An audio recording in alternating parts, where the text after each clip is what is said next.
To some degree, I think that the design of our system somewhat fires a decent level of inflation for us to get out of the mess we're in with debt. Welcome to the Financial Foundations podcast, your gateway to the fascinating realm of finance, brought to you by Base Wealth Management. In this show, we delve deep into the world of money, guided by seasoned experts who will unravel the complexities of finance and provide you with invaluable insights and practical advice. Now, here are your hosts, Dustin Taylor and Alex Wolfe. Welcome back to Financial Foundations, brought to you by Base Wealth Management, where we are the foundation to your financial plan. I'm your host, Dustin Taylor. I'm your co-host, Alex Wolfe, certified financial planner. And today we have with us the mortgage nerd himself, Adam Klugh. Welcome. Thanks for having me. And today we're going to talk about mortgages and real estate. So the first question that I have for you, Adam, is tell us about the journey of you getting a degree in biology to becoming a firefighter to getting into real estate and then getting into mortgages. How did that happen? Sure, yeah. I mean, I went to undergrad for biology thinking I was going to go into some sort of medical field, but it's obviously as any 18 to 20-year-old, you don't precisely know what it is you're going to do.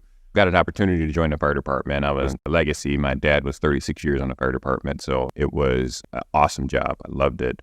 But while in my last year of college, after I'd already got accepted on the fire department, I took an economics class and had a really, really good teacher. It was 2008 was the year, so you know what was happening at that time. And he pretty much just it was like he had a crystal ball. He spelled out exactly what was going to happen with the housing market. And after talking with them, I realized that if what he was saying was true, getting my hands on single-family homes was probably what made more sense than anything, But I graduated college. I didn't have any money. So I did listen to a lot of podcasts and learn a little bit more about economics and real estate. Eventually got on the fire department and started trying to apply to purchase a home and got laughed out of pretty much every office there when they looked at my $36,000 a year and student loans and everything else.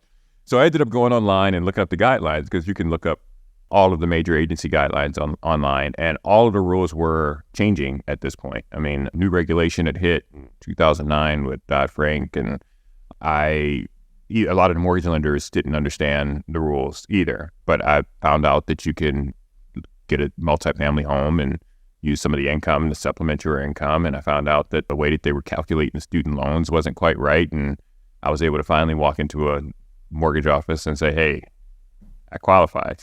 This is why. You self-qualified yourself practically. Yeah. So I bought my first home, which was a duplex, turned it into a triplex because it had a little business on the bottom of it. Cash out refinanced that and purchased another home. Ended up finding a foreclosure, which I bought through unsecured debt and credit cards, but it was a great deal. Right after I bought it, cash out refinanced that, put out enough to renovate that one and buy a couple more, and kind of started my real estate journey from there. And once I was on the fire department for a little while, my wife wanted me to move back down here to Florida. We kind of made that agreement as part of a condition of us getting married, because this is where she's originally from. And I knew I had to give up the fire department job. Wasn't exactly sure what I was going to go into, but figuring out how to finance all of these properties, I knew a bit about mortgages. So I got my mortgage licensed, and the rest from there is kind of history. Okay. So do you still own those properties today? Well, not all of them. I sold a couple of them, which I wish I hadn't, but we still own a few of them there from Michigan. We have another one down here in Florida, and we have our primary home. I've seen a lot of YouTube videos about tricks to do with those multifamily homes and things like that. A good portion of what you will find online, especially regarding, if you follow podcasts like Bigger Pockets or any of the long-term buy and hold, or the flip and rinse and repeat, and they call it the BRRRR strategy. Everything changed after 2021 through 2022. And I'm not saying it's impossible to do those things. It's just a lot of it's not relevant anymore. The market has shifted to where you used to purchase a home and the mortgage payment on that home was so much lower than what the rent was, you almost couldn't lose. I wish I would have had the acumen to buy even more at the time than what I did, but that's not the case anymore. Entry-level housing is pretty much the only place where you can get a mortgage payment that is comparable to what your rent payment is. And once you go above entry-level housing, it gets worse from there. So because of that, a lot of the investments that made sense before just don't make sense anymore now. I shouldn't say they don't make sense at all, but they don't make sense in the same way or with the same philosophy that they did before. What's the sweet spot? Like when you talk about mortgage being obviously less than what you can charge for rents. Where does it start to make sense? Like, is it a percentage? Is it a dollar figure? Well, it used to be back before the whole 2020 situation that they would tell you if you can get a 1% rent to value ratio. And this is actually from Jason Hartman, is probably who I listen to most. I want to give credit to where I'm getting a lot of this from. But a lot of other places kind of follow suit. If your house is $200,000, you want to be getting $2,000 a month in rent.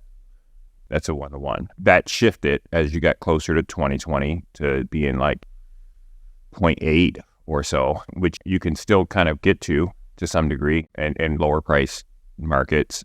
But I mean, you talk about $400,000, $500,000 home, that's just non-existent. You can't, it's just, I shouldn't say it's non-existent. There, with short-term rentals, there's been a lot of people who've been able to still get really good returns when it comes to that. But that's more of a business than it is a long-term buy and hold asset strategy. Speaking of rentals and properties, one question I wanted to ask you today is about using your existing equity in your primary home.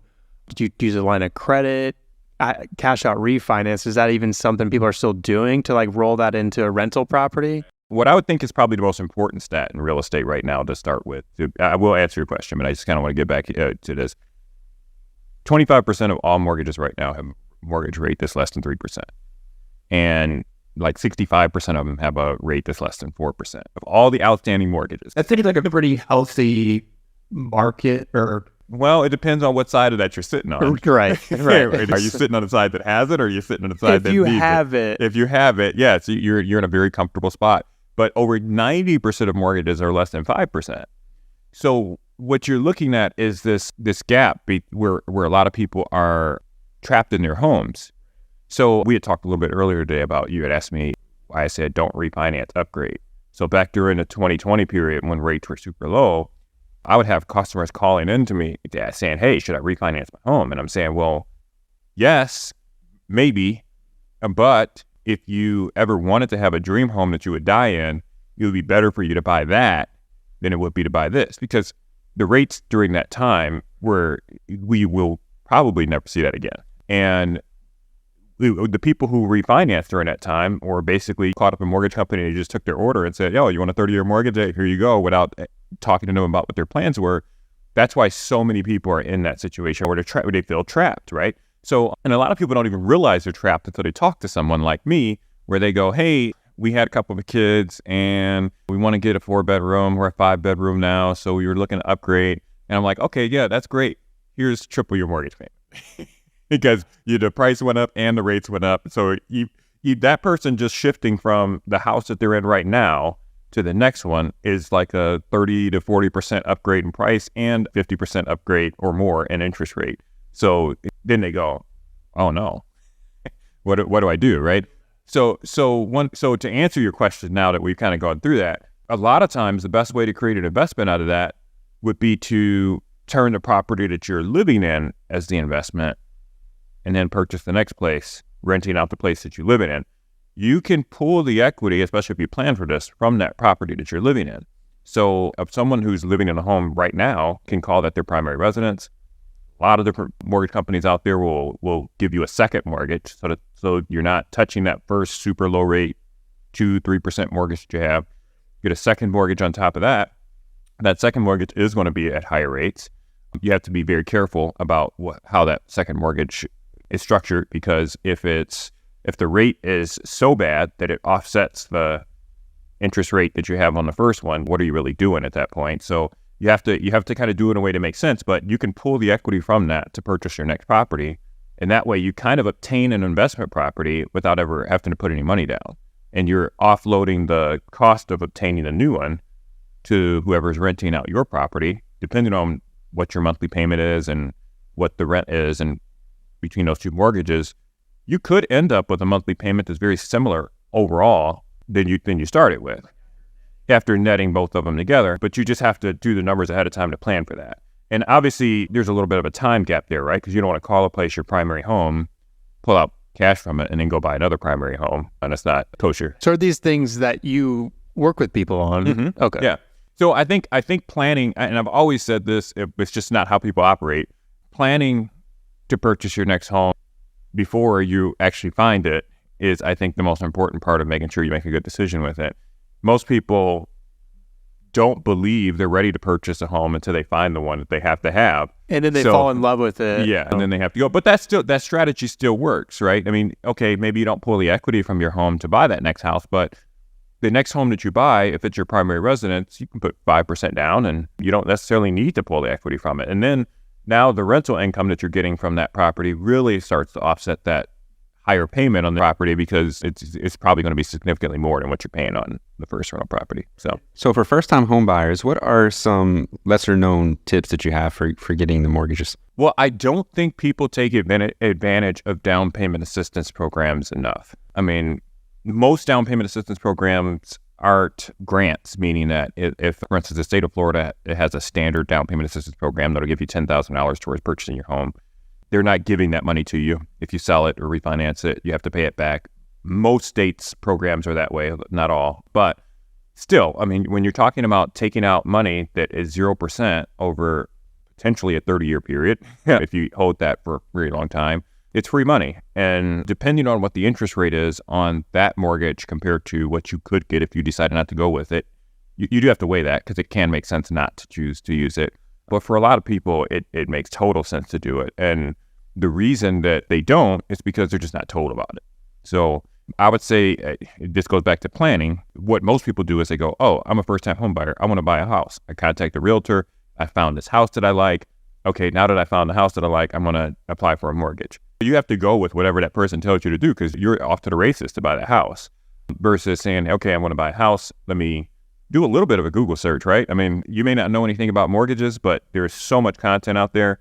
Talk to somebody, kind of plan for it, and then talk to more than one person and kind of plan for it. And you'll probably get access to more funds and financing. There's a lot of benefits out there if you haven't owned a home in the last 3 years. So if you take one of those down payment assistance programs, let's say it's the $10,000 that you mentioned, and then you hold on to that property for the 30 years and maybe you die and someone else inherits it, what happens to that? Do they still have to pay it back? So there's three situations of that being paid back. One is that you march out the mortgage for 30 years. Once the house is paid off, the $10,000 or whatever amount is due. So you have to pay it. You refinance the home, it's due. You sell the house, it's due. And that's only on first-time home buyers? Well, that's the terms of that second mortgage that they're giving you, that they're calling down payment assistance, which it is. It's just when you, just like anything, even if it was, say, solar panel second mortgage or something along those lines, usually they have some sort of clause of what triggers you having to pay off the loan. So back a while ago, you talked about taking a look at tax returns before applying for a mortgage. What are some things that people, maybe make mistakes on with their tax returns? So for self-employed borrowers, it's especially important for them to plan. To some degree, they're at an advantage and a disadvantage, in the sense that for the most part, a self-employed person is going to want to limit their tax liability, and they have the ability to limit their tax liability more than a W-2 employee. When you're applying for a mortgage, though, we're looking at what you claim as actual income to determine what you qualify for. So even if you are doing very well with your business, if your strategy is to pay as little taxes as possible, which it should be, the year that you're buying a mortgage, you're going to want to make sure you're not going overboard with that. And so that means that you have to try to figure out what your price point is before you file your taxes. Now, there are private financing options for people who say, hey, I don't want to pay the tax bill. I'm buying $1 million home. I don't want a tax bill. You can do private financing. Just know that your rate is going to be a little higher doing private than if you're doing an agency loan like Fannie Mae or the government stuff like FHA or VA, USDA, stuff like that. But all of those programs, which are, it makes sense that the government would say, hey, we want to make sure that you're paying your taxes. So if we're gonna qualify you based on showing that you have enough income, you have to show that you actually earn that income and pay taxes on it. So how is the current market trend affecting new and existing homeowners? So going back to elaborate a little bit on that original stat that I told you, you mentioned that it's a healthy market to have these mortgages, but I would argue that to some degree, COVID put a poison pill into the residential real estate market. And what we would normally have is a natural churn of inventory. Regardless of how good or bad a market is, there are some people who just need to move and need to buy and sell their homes. But the incentive to sell your home has been completely de-incentivized because of that dynamic of the huge portion of the homes that are on the market right now have mortgages that are worth more than the homes. When you look at that situation and you have a frozen inventory market, one of the reasons that we've had the prices not change, even though we're in a market where the rates are super, super high and everything like that, is because a huge portion of the supply is frozen. You're not going to see it hit the market. These people are, many times, they got 27 years left on these mortgages, right? So basic laws of economics, low supply, high demand, you're going to have a pressure on prices. And so what we consider to be a normal real estate market would be somewhere between like 1.2 million to 2 million homes nationwide. We're talking about national trends. Individual markets are obviously going to be different. But if when you're looking at that and you say, okay, that's a normal supply, and right now, over the last couple of years, we've been hovering around 500,000. Half. Yeah, it's less than half, right? So now if you're going, okay, well, that's our supply, and now our demand is kind of shut off too, which is the reason why it's not a feeding frenzy right now. So that's great that those two are kind of matching each other right now. But that dynamic is going to create a stagnation in the residential real estate market. And I think that stagnation is kind of going to be inherent because if rates were to decrease to any type of marginal 1%, 1.5%, something like that, for like every half percent, you're adding a couple million new homeowners that did not qualify before into the market. There's kind of a stopgap created because as you raise rates, it causes, as you raise rates, it stops that demand, which keeps the inventory where it's at. But as soon as you lower rates, and this is not just for housing, it's for anything, it's kind of the problem that the Fed is in right now is that it creates that inflation, which causes you to have to raise rates again. Right. It's like a catch-22. Yeah. So we're in a strange spot where the any type of perception of interest rates getting better creates a problem of Price inflation, pressure. which makes the interest rates go back up. Right. And unfortunately, I think that what we're going to end up seeing over a long period of time, it is a continued level of inflation. And my reason for believing that has a lot to do with our demographics and population. We have the highest number of 25 to 40-year-olds than we've ever had in the country. That many people means a lot higher level of productivity, spending, consumers. I mean, inflation is going to be a problem that doesn't go away for a while, I believe. Yeah, I saw that Jamie Dimon from JP Morgan said that's like the biggest threat to the economy is like a stagflation period where we just have this higher period of inflation for a while.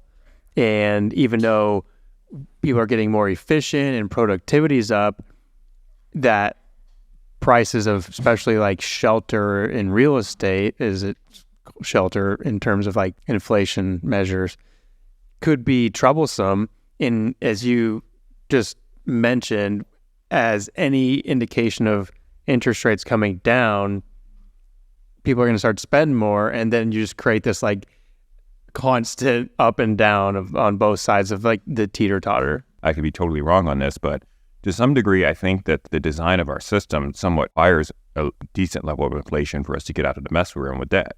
And what I mean is there's a term, again, by Jason Hartman, inflation-induced debt destruction, where you have an asset like real estate and you have debt tied to it, which is fixed. Inflation is your best friend to that asset because the asset goes up, the rent inflates, all of these other things that are beneficial to you go up, but the debt itself, for every year that there's inflation, the debt becomes a smaller portion of the expense there. So that's the same thing for the U.S. government. We have a problem with with debt to the point of our revenue is basically completely being used to service our debt. So to some degree, I mean, you could even hear them talking about quantitative easing and that they're talking about doing coming up. They're like, I feel like them talking about the rates coming down this year is kind of wishful thinking, right? Because they hope that happens because the service that they have to pay on the debt is huge. But so we may be in a situation where there's a high level of inflation, but the parties that be will be in a situation where they want to raise the rates, which is what they should do in high inflation environments because it's beneficial to have the inflation. Yeah. One thing that you said that kind of piqued my interest, and I want to make a comment, is about 90% of mortgages being under 5%. And that's probably what's led to consumer spending is 90% of mortgage holders have cheap mortgages to some degree. I think the equity has a bigger part of that because a lot of people are accessing that equity. But yes, but I think that the other important part of that too is that 40% of all real estate out there has no mortgage on it at all. 40%. Yeah, so only 60% of the residential housing stock is secured with a mortgage. That's pretty interesting. That's an interesting statistic. Mm-hmm. Well, the reason that's so important is that there's a lot of people who still sit on the sidelines that go, well, hey, prices are up. That means they have to come back down, right? And it's like, well, everything that can happen will happen, but you have to say, well, when, right? I mean, people were saying back in 2016 and 17, when the housing prices started to creep up close to the 2006 levels, they were going, oh, here it comes again. And I think one of the big key problems that we have in our minds is that just as a population, is that people think that just because something was affordable, that it has to go back to that. Well, I think a common misperception about inflation is that, prices will have to come back down. I mean, and it doesn't. Just think about our grandparents saying they paid 10 cents for a Snickers. Did it ever go back to 10 cents? No, it's baked into the system. Right. And every single asset class that you look at, if you look at over time, and which we do track the data for, I mean, you can go to Fred online and it's all in one direction, up and to the right. So I mean, that's baked into our system. We're on a fiat currency. We're not tied to any type of standard. I'm not a gold bug that says we have to go back to the gold standard. I know there's a lot of people that disagree with me on that. I don't think that the growth of our economy would function if we were tied to the gold standard, but there's definitely some dangers and we're experiencing them right now with not being tied to any type of standard. So you're obviously very knowledgeable in your industry. What are some, or maybe just one, client success story that you've helped someone navigate a complex mortgage situation? Well, one of the most common situations that I run into right now is people who are retired and they have a lot of assets, but not a lot of income. And that person actually, to some degree, can design their own income. And if you want to qualify for one of these super low rate agency mortgages and you're being told that, well, you don't have an income, so you don't qualify. Well, if you have a retirement account, you can just say, hey, I would like a distribution of $5,000 a month, $10,000 a month. If you want to buy a $2 million home, I want $20,000 a month. As long as you have proof that will continue for 3 years. So if you have enough in the account to show that you can march that out 36 months and you qualify for whatever you want to. Now, I'm not saying only looking 3 years into the future is smart, but it is a strategy that we use when someone's trying to qualify and they're retired, they don't have income. Right. We've used some asset verification and income verification letters for clients who are retired that don't have an income other than Social Security. Yeah. Now, one of my favorite, though, is really on the entry-level side of the housing market. And I just had a lady, she had like no credit at all. I mean, actually, her score came up as like a 4 or something, but it wasn't because she wasn't making her payments. It was because she had no credit at all, right? And she had a divorce back in 2020 and was off due to COVID. And she basically was told no everywhere she went because of that. But we just added her on to her daughter's credit card as an authorized user. And her credit score went to like 605. And she's moved in with her daughter for 4 months and pretended like she was still paying rent and saved up her money and got the seller to pay her closing costs. And she bought her own place. And she was like, she was just so grateful and thankful that it could be done. I mean, that's not super complicated, right? But it's creative. I've run into a scenario where I had a $10 million client that never had a credit card, just paid cash for everything, and then all of a sudden she wanted a credit card and could not qualify. Yeah. I mean, it's kind of stupid, right? Because we can tell that it's an authorized user account. The credit bureaus know it's an authorized user account, but for some reason, the way that they score it is they'll count those payments towards your history. And your most recent 12 months of history has the biggest impact on your credit. And if you have somebody who has 50 negative credit accounts, but they were all from over 2 years ago, and they have one account that's 12 months on time, that stuff that looks better. Yeah. So what sort of innovations do you see in the mortgage lending industry coming our way? I've been seeing a lot about AI, which I think for cookie cutter mortgages, that's a very real thing. AI is getting really, really smart.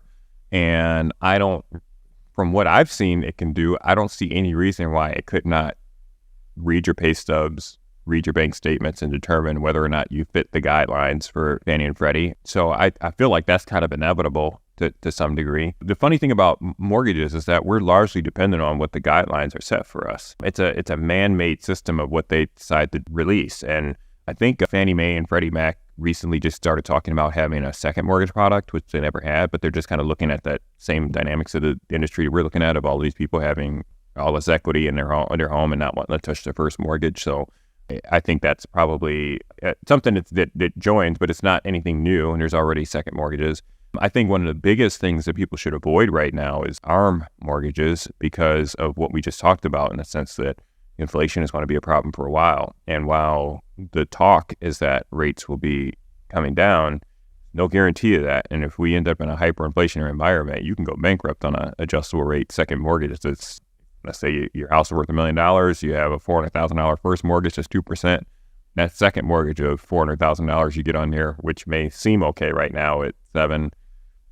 If it goes to 18, which is most of the terms on all of those. It's happened before. I think that the 30-year fixed rate mortgage products is something that is, don't mess with it, right? I mean, we're the only country that has so much access to anyone being able to finance a home.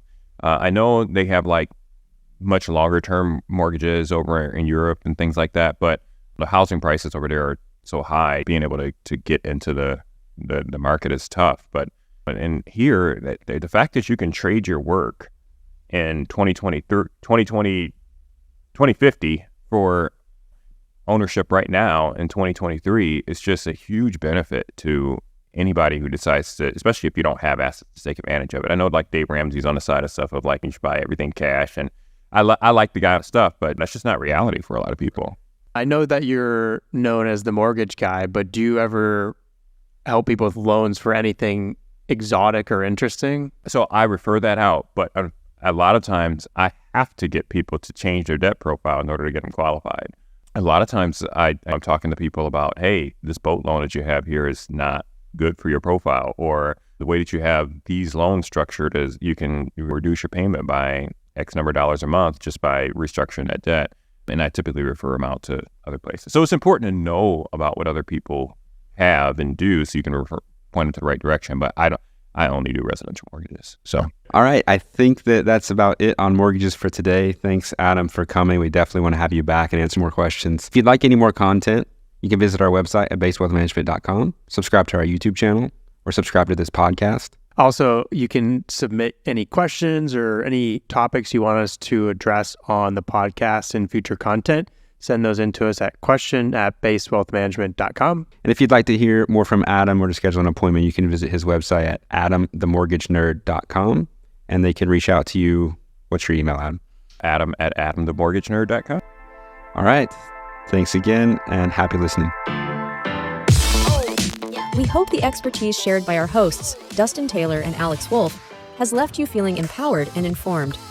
If you're eager for more financial wisdom, don't forget to subscribe, rate, and share the show with your friends, family, and colleagues. Until next time, stay sharp in the world of finance.